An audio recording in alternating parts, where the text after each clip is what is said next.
companies. I'm a channel. Whatever reason I get up on stage, I've gone to therapy. And I told them I go to therapy every time they tell me to go. So that's my clue, right? But so that's what I do. When I got started, honestly, about 15 years ago, I was living in Vancouver. This is before Becky. I was doing sales full time, and on the side, I wanted to do stand-up comedy. So every Wednesday night, I would go to an open mic, and we would do stand-up comedy. It was just 5 minutes stand-up comedy. So once you get 5 minutes of solid laughs and jokes, and people laugh at you, you got to go to the 9 o'clock show, and that's where you started to get paid and get money. So that was our goal. So it was a Wednesday night. It was in Vancouver, British Columbia. We were amazing comedians. There was nobody there to watch us. Nobody had to get in. And there was 5 comedians, 1 girlfriend, and 2 people who happened to walk into the restaurant not knowing that there was stand-up comedy going on. So I was through a bill that night, halfway through my 5-minute set, and all I had was like 5 solid minutes of fart food jokes. Like I was just starting, I was trying to get better and funnier. But halfway through my set, the door opened up at the back of the room, and in walked my hero, Robin Williams. Oh. And I was like, oh my God, that's Robin Williams. And he went and sat down, and he started watching me perform, and I was like, oh my God, how am I going to connect with my hero without being really weird? And so here's what I decided to do. I pretended that I had no idea who he was.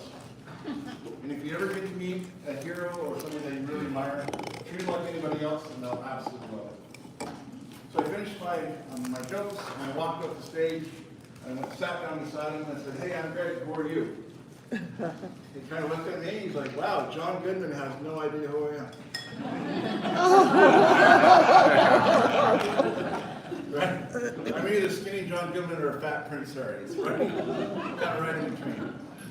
And he looked at me, he's like, my name's Robin. I'm like, oh, that's cool, where are you from?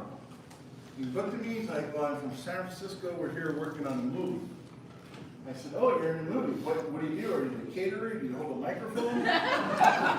And he was getting so frustrated. He's like, no, I'm a movie star. I was like, oh, really? What movies have you been in? He's like, Good Will Hunting, Mrs. Doubtfire. I'm like, yeah, still not ringing the bell.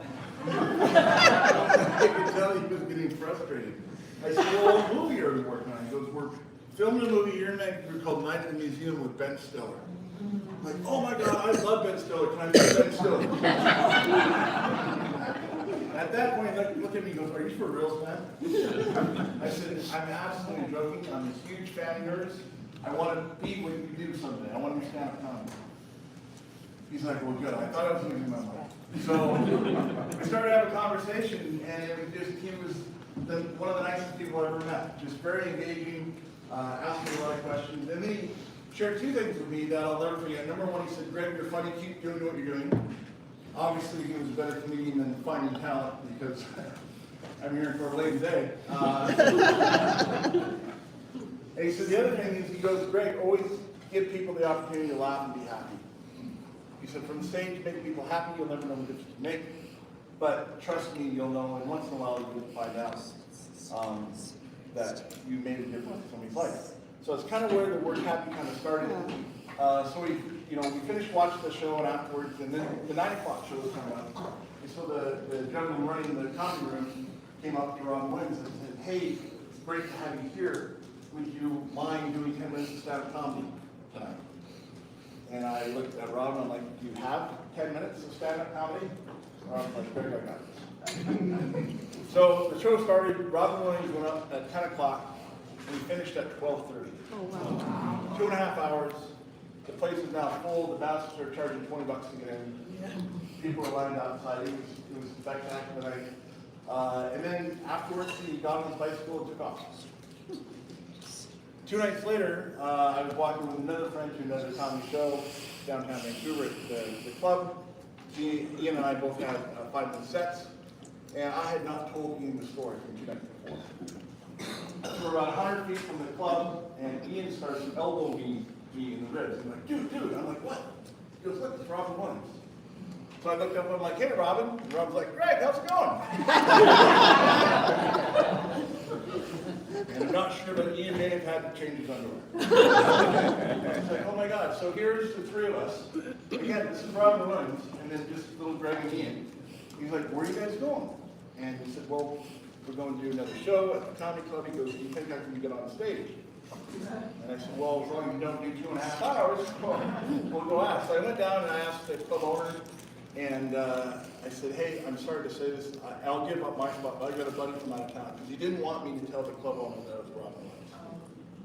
So I said, I got a buddy from out of town, do you mind if he does 5 minutes? And the guy goes, well, is it funny? And I go, yeah, all about it for me. He goes, well, if he's not, you're not going to be getting a lot of stage time anymore.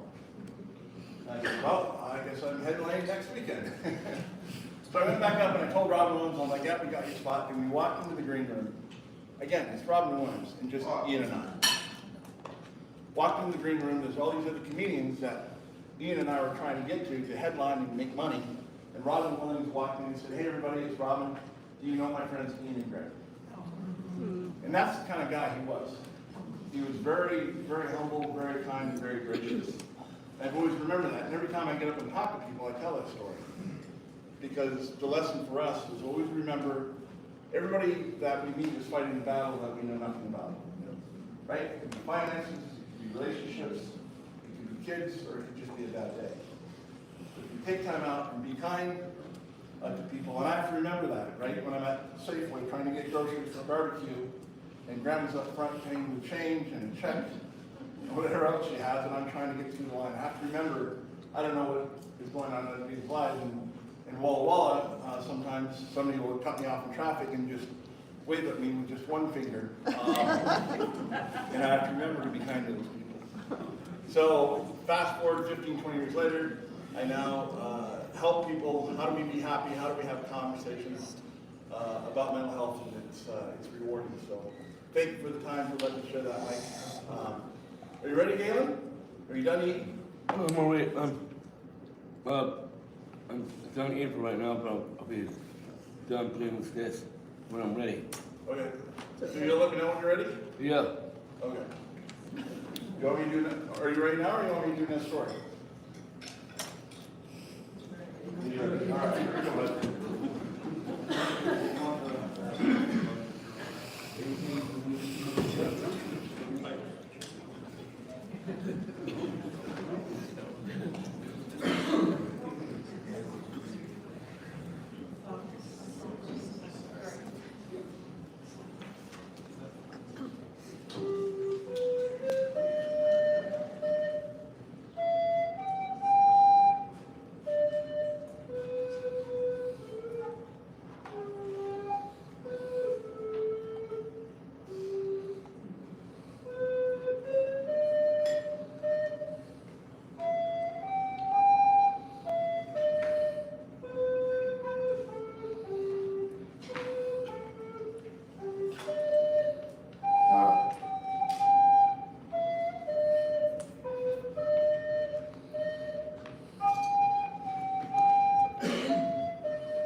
Thank you, buddy. There's a lot of practices. I used to play musical instruments, and I know how much hours it takes, so thank you very much for that. You're welcome. Next up, Dennis Lemaster is going to share with us, I think, about family and stories. But please welcome Dennis.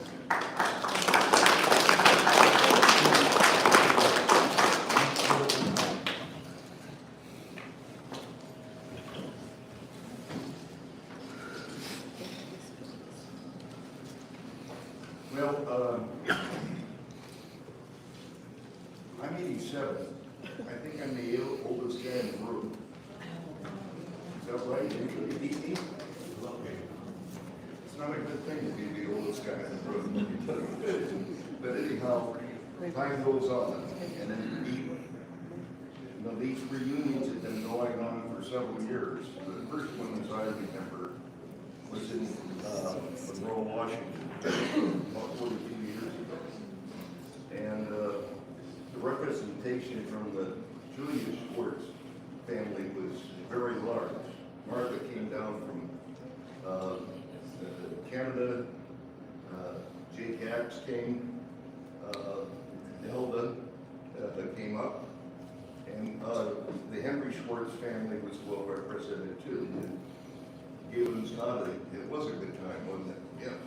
And that the Carl Schwartzes, the attendance was not as heavy from the Carl Schwartz because I think the whole thing was arranged by my uncle, Harold Schwartz, and people didn't get the word, but it was a good time, and it has continued. In 1981,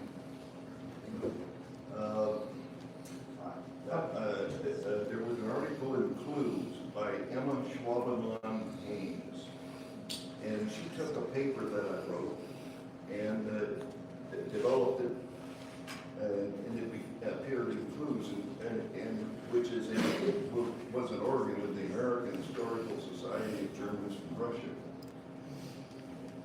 Why that is kind of important is I'm going to offer to you can take it, this publication I put together essentially for my family, and anybody else who might be interested. It's divided into two parts, actually three. The first one is on the Lemasters, and that may not be much interest to you, but it is to my sons. And the other is on the Schwartzes. And on the Schwartz family,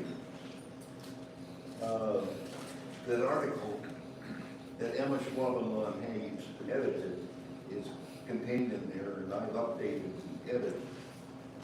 It's a very good article, and it encapsulates a lot of things that we talked about today. The presentation given by Monty was first rate. I'd never be able to match that. And the presentation by Mike, the whole last couple of days has just been outstanding. I thought I learned more about Farmington than I'd ever experienced before. But it was a very, very good day. But going back to Emma Schwabenland Haynes, she was from this area. Her father was a congregational minister, I believe, in Richfield, that might be Odessa. She was a historian, and she became very involved in this, in our history, because my grandmother, Katharina Schwartz, was born in Varenburg, and Varenburg is on the Volga River. And she was a Wolgadeutscher.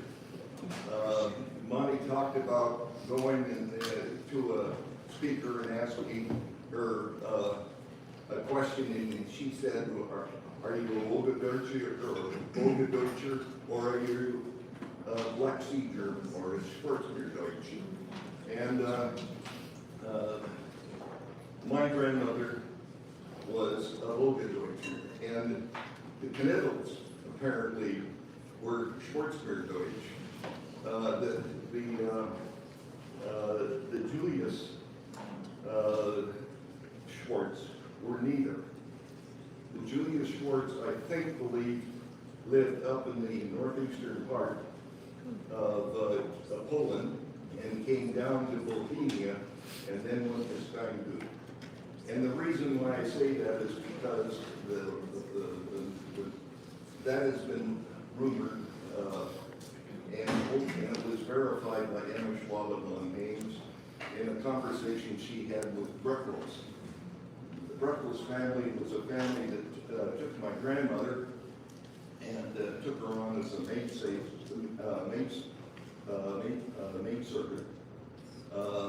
because my great-great-grandfather, her father, was having problems, and he asked him if he would take my grandmother as their maidservant. His wife had just had twins, and she needed help. So she lived with them, and it was a very good life, as so far as it goes. My grandmother was baptized by Elder Leapsock, who was a Seventh-day Adventist minister who went up and down the Volga River and in and around the Black Sea as an evangelical. My grandmother was baptized by her, and I think Carl Schwartz may have been baptized by him.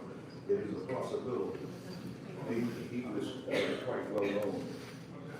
But Emma is the one that got that information. She was from this, she spent a lot of time in this state, and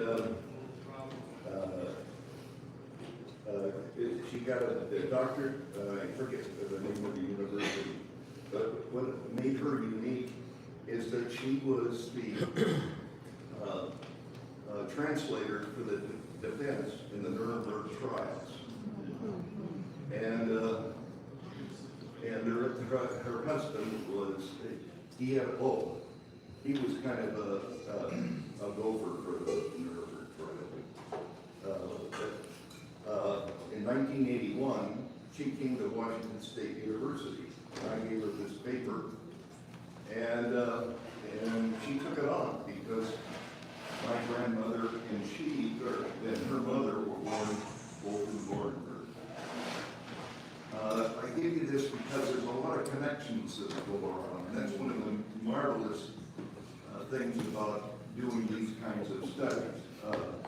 Actually, Emma gave to me a picture, an autographed picture with all of the defendants in the Nuremberg trials, and I still have that today. I had lunch with her in Washington. We met at the National Archives, and she said, "Would you like to have a drink?" So we went across the street to the bar, and we had lunch together and a couple scotches. She was a delightful woman. I've always been indebted to her, and the way she came in and took my piece that I wrote and enhanced it and made it into a very good article. I'm always indebted to her. So that was kind of a long-winded way of saying that in this art, in this collection, which is available up here for free, you can find that article. Another article that you might find interesting is I'm a detail person. He is, but I've been told. But I want to know exactly the way things happen, and I wanted to know how precisely how my grandparents got from Guernica on the eastern and the North Caucasus to up to Libau, which is in present-day Latvia, over and up to around the Jutland Peninsula to Hull, and the train across Liverpool, etc., etc., etc. I got all that done. And Monty did a nice job in a similar adventure. I found that my grandparents, it took 40 days to go from Romanica to McCluskey, North Dakota. That's a long time with 2 babies or 2 kids. And when they arrived in North Dakota, they went to Carl and Maria Schwartz. And they welcomed my grandmother and grandfather and their 2 kids, got them started. Eventually my grandparents got a sharecropping agreement, and we're farming about 160 acres there. Worked well for a few years, and then kind of like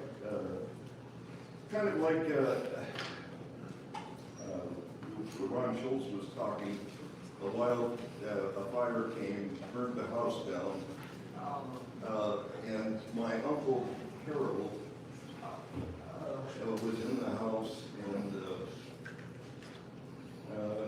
my aunt Nell here, and my aunt Ellen. The person who sounded the alarm was Frau Wagner. Was that any relation to Barbara's relatives? I don't know. But from there, they spent another 3 years, and then they went west to Startup, Washington, where my grandfather had a contract to 200 acres for a pear farm, which he did, and then worked in the woods, like anyone would do. When the Great Depression came, he went to work for the WPA, like about 95% of other people in this guy called Sugar Valley.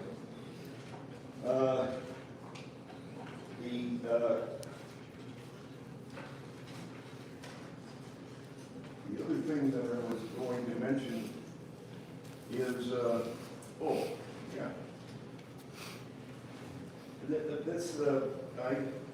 I did a lot of work on digressing about my ethnicity.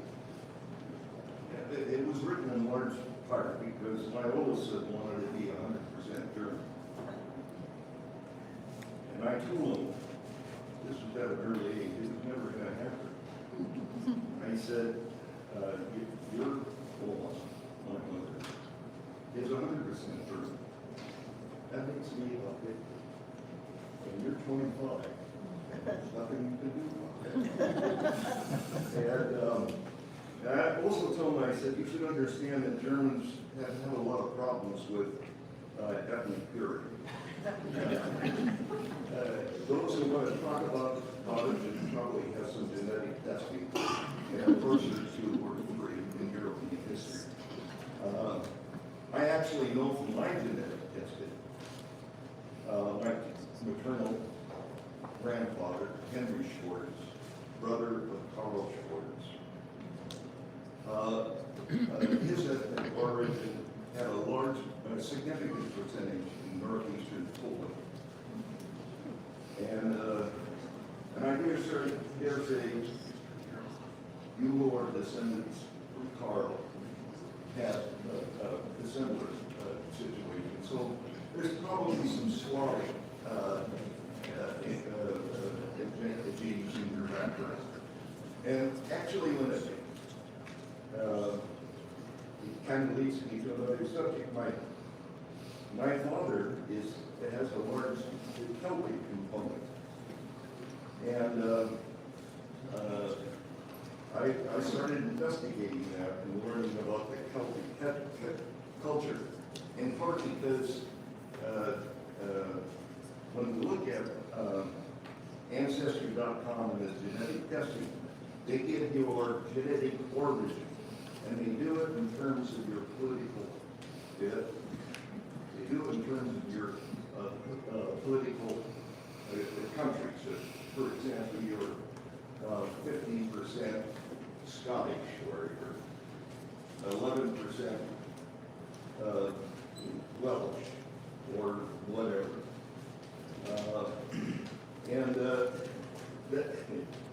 When we started investigating that, looking at the Celts, where did they come from?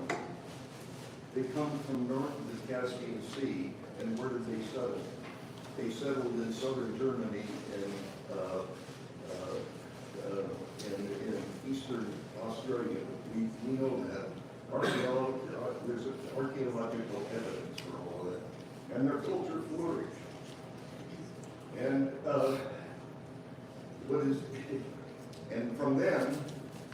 from there they expanded to into Turkey, where you ever read the book of Galatians?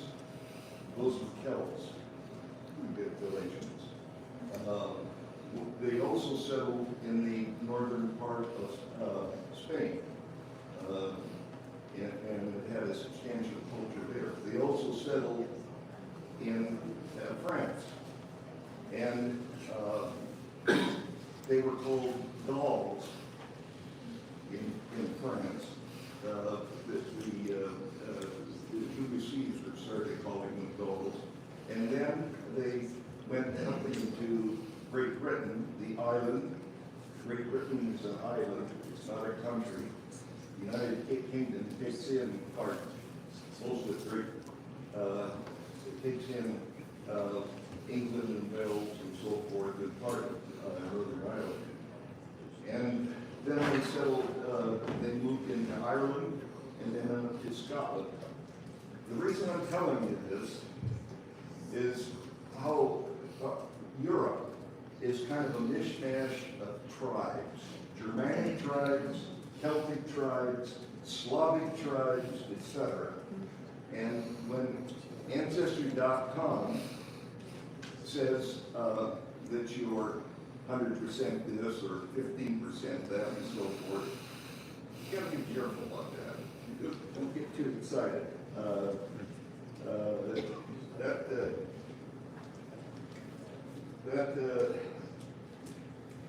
I should also mention, in Russia, for example, the Russian Germans tended to be isolated, like the Jewish people were isolated. There was not much mixing between the Russians and the German Russians, and the Jews and so forth, and the Poles. The Poles came over too. Where I'm going with this is,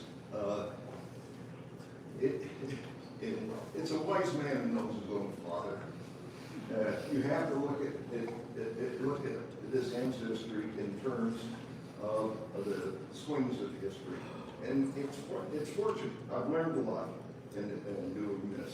For example, my surname is Lemaster. What does that mean? Lemaitre, like a maitre d', like a brick mason. So nowadays you have a carpenter. And then my forefather, Abraham Lemaster, coincidence, was born on Channel Islands, and on the island of Guernsey, as a matter of fact. And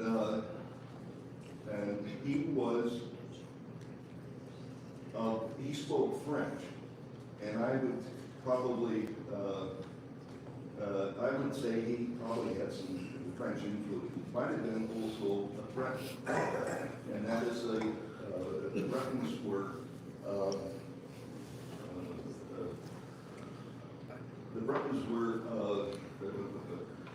Celtic peoples that settled in that far northwest corner of Britain, now called Britain.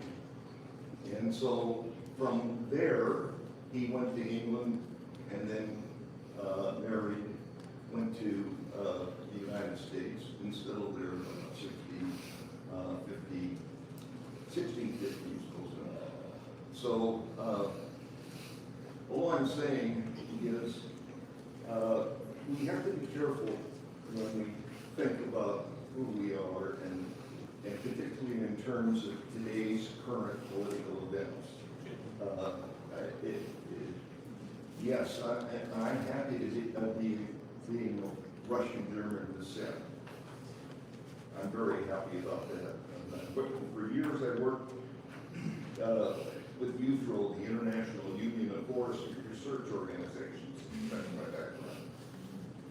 And I was often asked by my European colleagues, what's my ethnicity? And I would say I'm Northern European. And that seemed to work, because among Europeans, you are really of the country of the language you can speak. And if you can speak multiple languages, you're regarded as being erudite. And if you can speak 2 languages, you're bilingual. And if you can speak 1 language, you're an American. That's how they do it. So, it was a great experience for me working with them. And when I got through all my,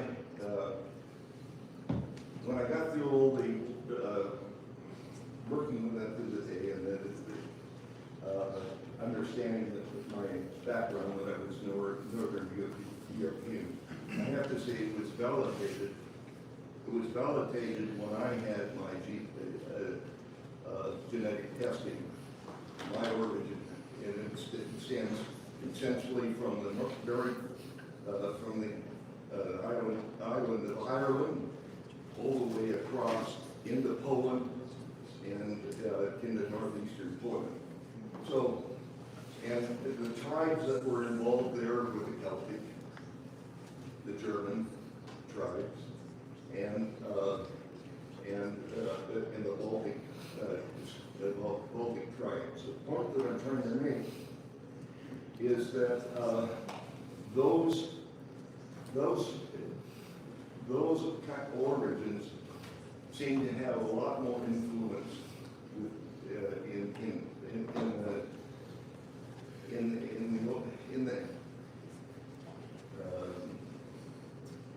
they have a lot. I'm an old man. I'm not finding my words. They seem to have a lot more influence in terms of genetic background than using political boundaries. That's my point. You're invited to have whatever you want in terms of my publications. You can read the stuff I put together. I think you do more. As a matter of fact, I have a publication out with a memoir that is going to probably be out July or August. And it begins by a scene in Farmington, Washington. And my grandmother, Oma, and my uncle, Harold, picked me up at Washington State College at that time. Now it's Washington State University. And we went to Farmington. And the reason my grandmother wanted to see me, but I also wanted to ask Grandma Tanta Maria about the story of Uncle Carl leaving the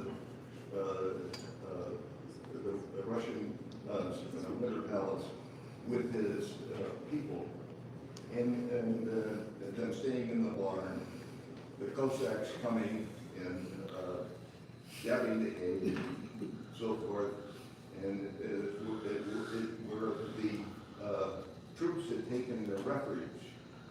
Uncle Carl had gone up on lay on a beam, and apparently couldn't see him, and he survived. Along the way, he asked for deliverance from God. I'm not getting into that.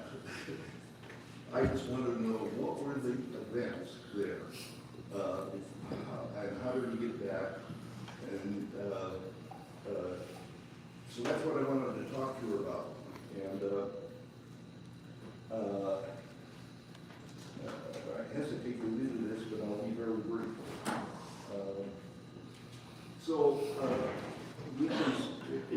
It's a very cold, late January, early February time in Farmington. And we're sitting in their house, my grandmother, Oma, Tanta Maria, and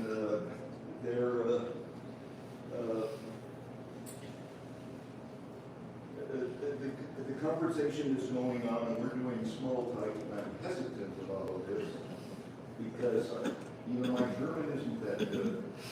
I can't ask my Tante Maria in Deutsch what happened.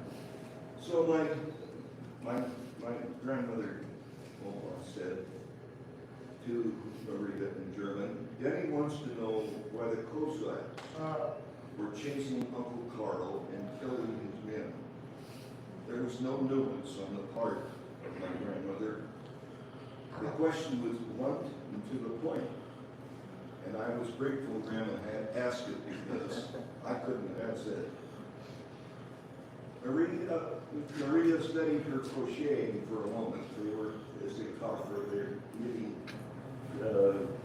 doilies for tape somewhere. And she replied, sometimes I do too, but I never ask it.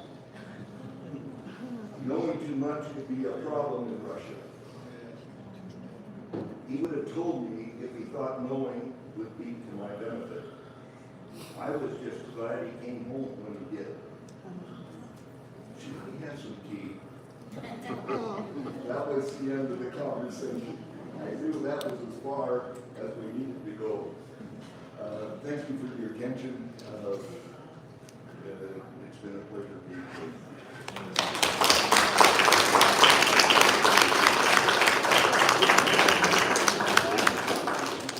Passing two things out. There's one sheet of paper that gives you an opportunity to provide contact information if you haven't done it already.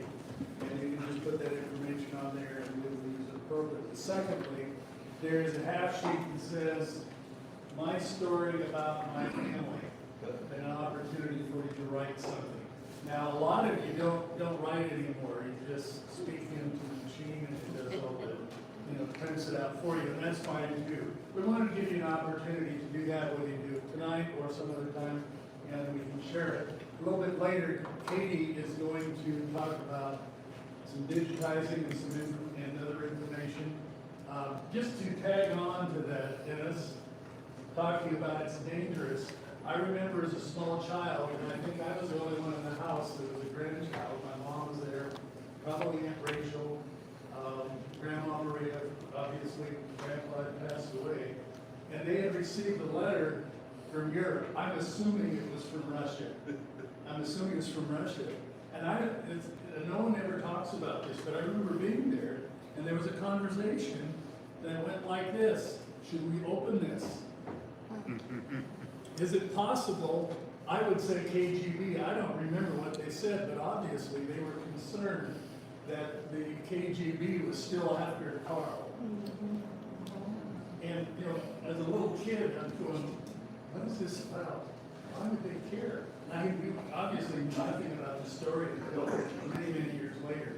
So there are a lot of stories out there. If you have something like that, please include them, and we can put it in the updates.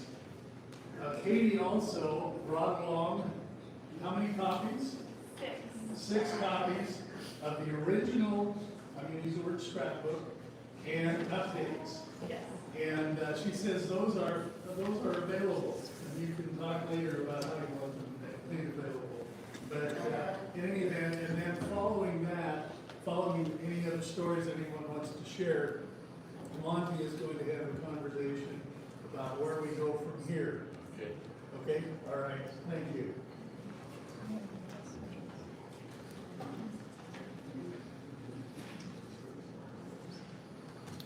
Does anybody have any stories that they want to share?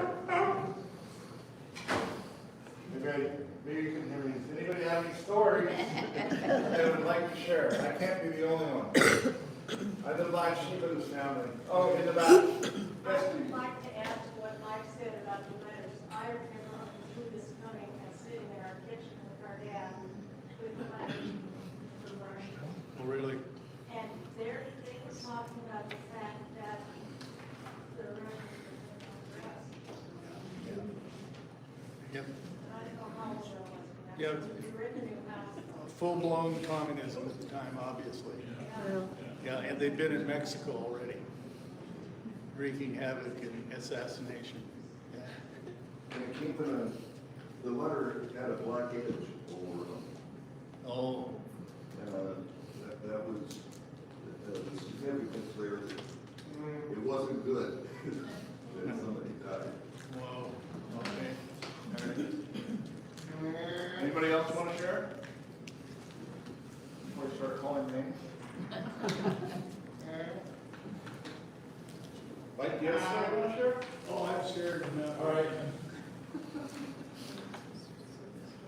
We like to share a lot, but I think it would be more fun to hear from others' areas, and not that's fine. Anybody has a funny story that they want to share?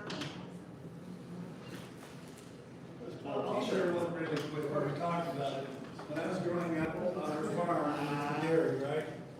And we had a barn that my dad had built in 1950 when I was born. That's why he didn't have a sense of humor. In any event, we blew hay and chopped hay. By the way, the chopper is still up on the farm, up by the woods. We saw it at the top of it last night, or yesterday. The barn is completely full at the end of haying season, and then you go in and you find a way to get some to come down where the cows are in the manger, and fork it down there, and then you start finding a place where you can actually stand. Well, eventually, there are cave-ins, and my poor brother was the one that decided somehow to cause the cave-in. We didn't expect it to, but it covered him up. He was covered about this deep in hay. And I heard him under his muffled. Get me out of here. And he was scared, obviously. You know, he's not flat. And so, like a good brother, I grabbed a pitchfork. And I started yelling, and I heard him over here, but it wasn't where the sound was coming from. And I caught him right through the belly. With a fork, and he was out, and he was so happy. He was going, this is, oh man, thanks, so glad I'm out of here. And he did like this, and there's blood, and all of a sudden he starts screaming like a girl, running all the way to the house, 2 stitches. He got his head shaved, and that's farm life. Anybody else? All right. Well, yes, go ahead. I'll just tell about my grandma Pauline. I was a little girl. I spent a lot of time at their house, and after the work was done, that meant making cottage cheese and all kinds of things, and killing the chicken and sucking. After all the work was done, she wanted me to sit with her at the dining room table, and she'd open the bottom drawer, pull out a stack of pictures. And then she would tell me about this relative and that relative and that relative. Not daily, but I'd say at least once a week that happened. The thing that impressed me the most, she was just heartbroken about all the relatives back in Crimea because they had been sending packages and getting letters back. And in the 1930s, all of a sudden, no more letters. Yeah. And she was sure they all starved to death.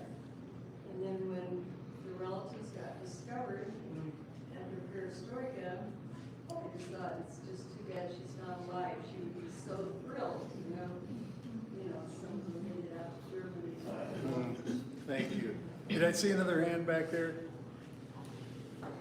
I just share one of them really quickly. Harvest in the Midwest, harvest in California comes much faster than it does in North Idaho where we grew up. And every time in the middle of haying, or the last of haying, middle of harvest, we would have Uncle Chon come with his children, grandchildren sometimes, and Uncle Adolf. And he would talk about the chews. He'd talk about the chews. And, I was really impressed. Uncle John would bring us things in Pauline as well, rocks yeah. and other little goodies.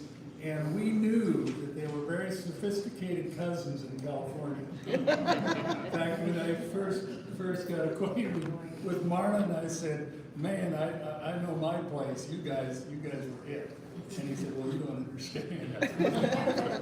Anyway, it's been wonderful as a family. A couple other things I want to mention. You may see some punch back there, a little lemonade. It has huckleberry in it. If anybody would like to try it, it is not, how should I say this, doesn't have a lot of sugar in it, but it's huckleberry lemonade. And then there are some homemade brownies on the end. I see some people have already found those, but the ones that are left are going home with me. And there's some more back there if we need more. All right. Katie. I had two quick things. I wanted to ask, is anyone still in contact with Johan's family? Did you hear? Yeah. Contact, yeah, and then something maybe you want to talk about as well, you know, what we want to do going forward. But no one has heard anything from them? Nelda, I don't know, I can check and see. Yeah, and Nelda will see the proceedings here a little bit later. Yeah, cool. Yeah, that's a really good point. Mark, do you have something? I just wanted to say, little girl, I remember, Uncle Luke and Yes. Rod Oh, coming out. yes. So it's really special. He was the chosen child among all of us, wasn't he? I loved it. And then my first cousin Barbara and he got together. And I'm going, man, is that great or what? Well, anyway, another thing that I wanted to say with family and Uncle Adolf in particular, I remember being so curious. They always had a big, beautiful car, and they had a lot of stuff in their trunk. They had, I think, primarily grapes, but anyway, it was just thrilling. Yeah. Anyway, I guess I thought they were really rich.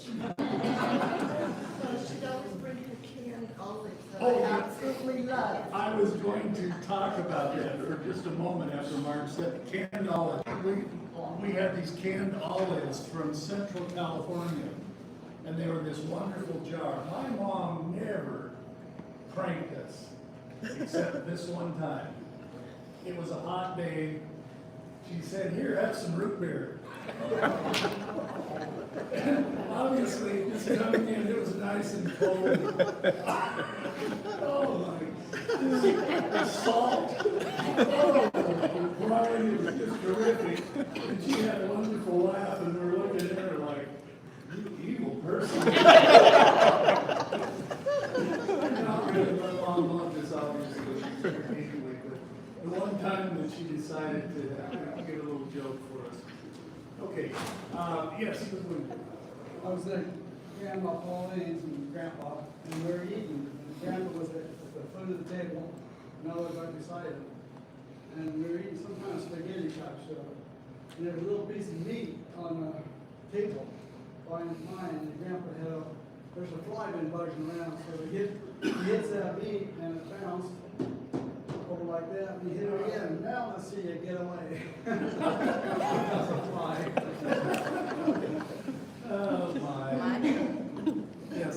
I remember when Uncle John and Aunt Pauline would come, Uncle John always had a huge amount of his polished rocks. Yes. I still have my Is that polished right? rocks. Yeah. And also the other thing is we have a special coconut candy bar. Come with a whole box of those. Come to the school and have them out there. Yes. Love those candy bars. Now, I'm trying to read, did he teach? I know that he, obviously went to college, and by the way, when I was principal at Dakota Academy, I saw his picture up there from Cheyenne River Academy just before you go down into the chapel, one of the first years. It started operating in 1902, obviously, that wasn't the year he was in, but, wonderful heritage all the way around. It just unbelievable to make connections with some of you that I haven't known before, so. And Yes, then I'm sorry.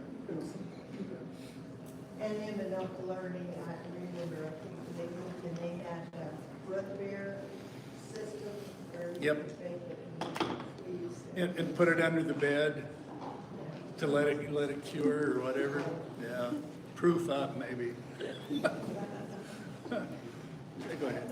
My other quick story is that Johann and Elsa, I was not at that first reunion when they came here. Okay. And I heard all about it, mostly from my mom. And my husband and I were going to Europe 6 months later, when they had just gotten out from Russia to the Bodensee, on, town was it, right on Lake Constance, Lindau. And so we went to visit them. They were in like a dormitory kind of setting. And they had a time that they had the kitchen, everybody took a turn. But they had just gotten out and we had collected money from relatives and gave them enough to buy a used car.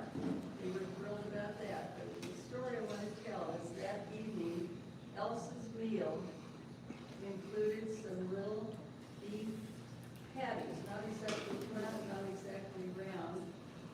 But I took a bite of that, and it was like back to my grandma. It was identical. The seasoning and flavor was just identical. I never ever had that except at my grandma's. And here, so I'm thinking that recipe my grandma had brought from Crimea, and she had taken it to down to Kazakhstan, and it was the same. Anyway, that was That's cool. impressive. That's great.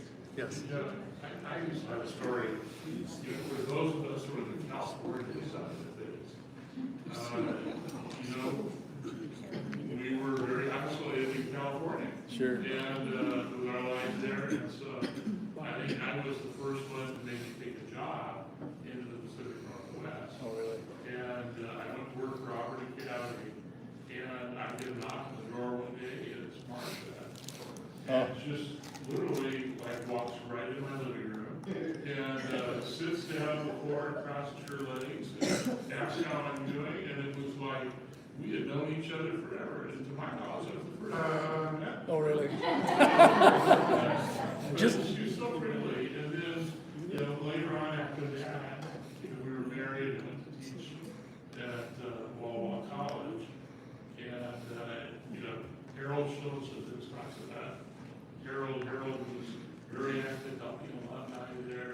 It was just always so friendly and helpful to us. The one that was the most there was Aunt Frida lived Yes. there at the time. And so we got to town, moving down there, whatever. And the president's office of the college called and said, Monty, please call Aunt Frida and tell her you're here. Because we've been hearing from her every day, wondering whether you were right. That's right. That's right. And, That's right. I love it. I love it. so we did that. I remember she invited Patty and I over once, so we ate outside her patio. It was a nice summer day. So just such welcoming. Yeah. I feel blessed to know, Yeah. California and the Northwest. It's Yep, awesome. yep, it's wonderful to get together. You mentioned Aunt Frida.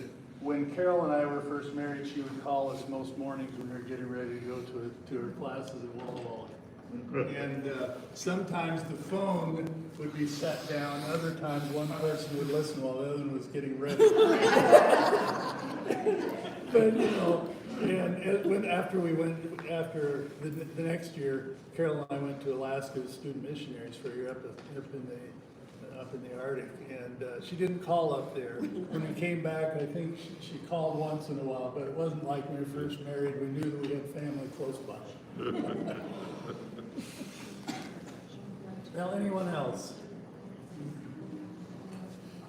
All right. Katie, you want to tell? Oh, by the way, before she does that, I'm going to just mention this. There are 3 boxes up here. There are 19 Farmington books. Those who have lived in Farmington or have a very close relative, which would include the John Knittles, can have one of the Farmington books, and then at the end, after everyone who has lived there has one, then the others are available, no cost. Ron went online about 2 weeks ago and found one online for $185. You know, somebody has one and they're hoping that somebody says yes. But they were on sale one time for $50 and also $75. Lyle Wagner's father, Jerry, passed away a few months ago, and they were in his basement. And Lyle maybe is available. He says there are a few more, maybe later, probably, you know, there may or may not be, but these are ones I picked up yesterday morning in Farmington. And I want to thank Lyle and his family for doing that. So those that are in Farmington, if you want to come up at the end, we'll be sure you get one, and others can hang around and see what's left, and when it's all over, they're, you know, all gone, that's it for now. So we appreciate what they've done. Katie, go ahead. I have a little story to tell, it's not that. Some of you know that when I got out of college, I went to Farmington to be a teacher in school. And I was so pleased to meet Tim and Nancy and caterers for our meal here. Tim was in the 5th grade that year, Nancy was in the 4th grade, Tanya was in the 3rd grade, and I think Greg Wagner. Was it Greg in your class too? No, I think it was Oh, okay, then, Paul was a little older. So, those are super good memories. Just, as I said many times, that was the best year of my life. And large part to, your credit here, I was helping your dad with some farm work one day, and I had in my pocket a little card about the size of a business card that kind of came with the annual publication of the student body or something like that. And it had huge things. Well, it was in my shirt pocket. And something happened, I bent over to pick it up, and it fell out, and your dad was there. And he looked down and said, he got the biggest grin on his face that I've ever seen. So, I'll take that for now. I understand that, yeah. So we got married at Thanksgiving Day, 1957, and that was we almost died because your parents got married on Thanksgiving Day. It shows that because my mom had open heart surgery, and the doctor says nothing, no way. Yeah, I'm sorry, go ahead. Thanksgiving was important, they were married on Thanksgiving. We were married on Thanksgiving, and 3 years later, Jared was born on Thanksgiving. There you go.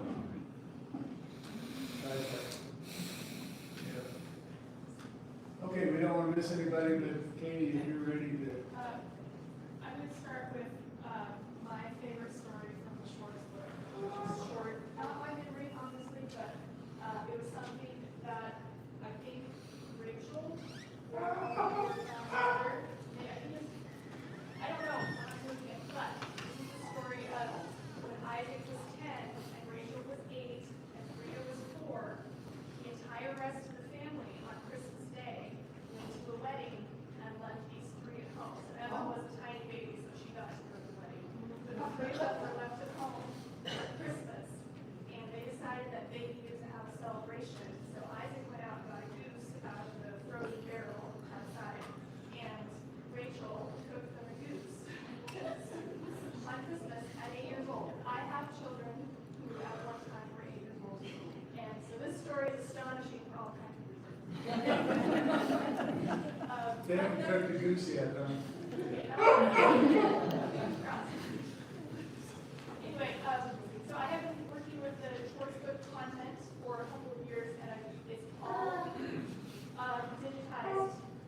I'm working with a lot of stories and a lot of photos, so I'm making it available digitized, so you can have a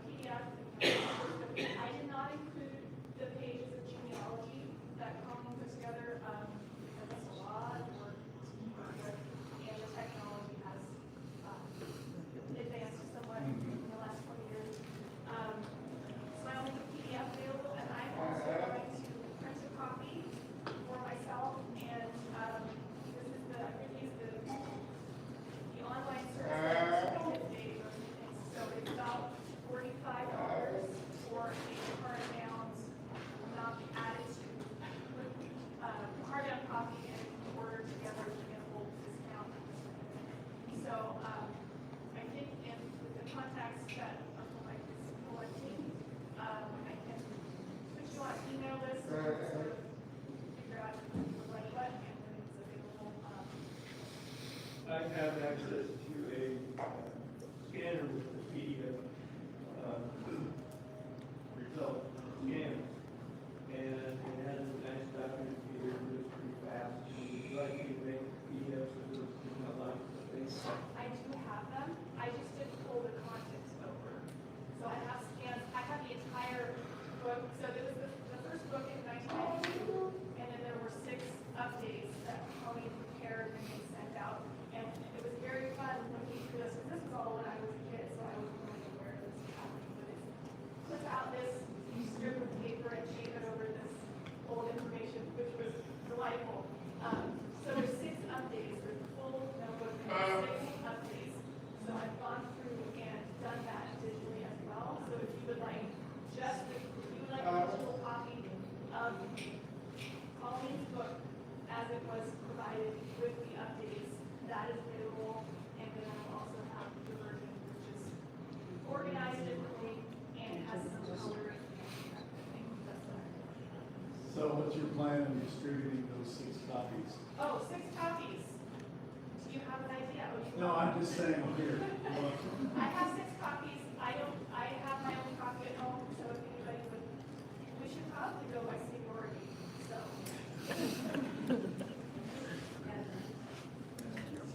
Anybody, yeah. You would like a copy? Raise your hand, and then we'll, okay, got 2 takers? Anybody else? These are- Yeah, this has the updates as well, the Yeah, last 6 you do updates. have to make the updates yourself, but they are all there. Okay. If people here are their email address, it'd be possible to make the PDF document that way. Yes, absolutely, for the physical copies. Yeah. They're in my car. Yeah, I will be out. I don't have the updates. Yeah. Okay, any other things you want to share? Katie? No, I'm just asking. Oh, I did have a suggestion, maybe we'll talk about this later, but if we had an online place where we can all add photos. Like Dropbox? Yeah, Dropbox Okay. or Google Drive or. Okay. Yeah, so we'll need to provide that information, and we can do that from the contact sheets that we have here, or if people want to use Messenger or something on Facebook, you can do that as well. So, okay, thank you. All right, Brad, Mike. Thank you.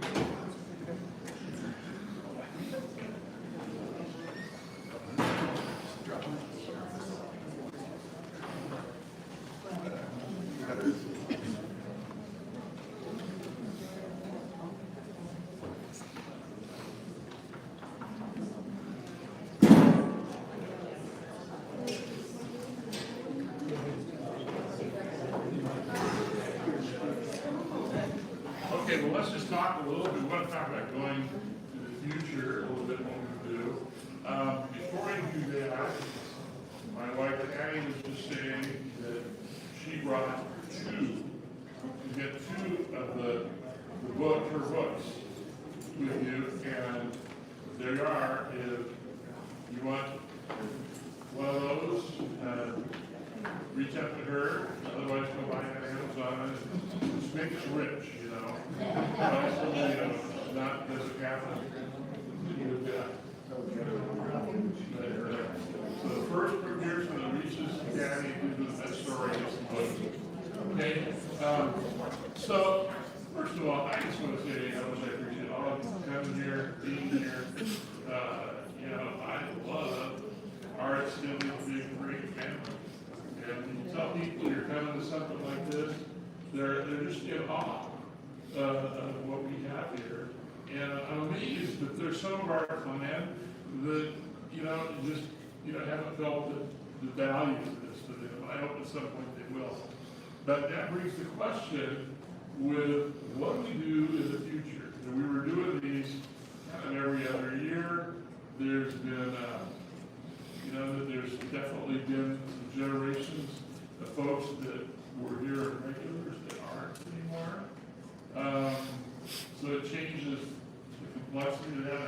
our son who was here just said, did you say this is a little different? His grandpa's not here. Oh, yeah, you're right. It changes. So we were doing it every other year, then COVID kind of hit us and we didn't do anything. We had kind of one plan there. And then, you know, here we are today, and I actually have told some folks that I'm saying you should really try to tend to this. That, you know, first of all, having this here at Coeur d'Alene, this was, you know, the ground zero for a lot of our families, Coeur d'Alene and Farmington, and how often do you get to see all of that? Yeah. And, you know, the other statement I said is, you know, things are changing, and the newer generation doesn't cover these as much. You know, is there a point where we won't have anymore? So I guess the question for all of you today is, you know, what do you see for the future? Would you like to tell the folks that have planned this, or maybe you might volunteer to plan, that we should be looking forward in the future? Don? And just looking back on how it was when we regularly met, Yeah? that COVID hadn't happened. Yeah. And thinking about the effect that had, you're able to create big gaps. And then for an irregular. Yeah. Well, there's a whole bunch of people before COVID Yeah. that, you know, were a regular part of this, and then over those years, just, you know, it's been a while since COVID, just aren't here anymore. I think of like Luella and Bill Thompson, used to be all those things. Just, they were gone. So what do you think? Continue? For me, it felt pretty good to do it every other day. Yeah. How about the rest of it? So you're radio every other year. So how many think to try to do something every other year?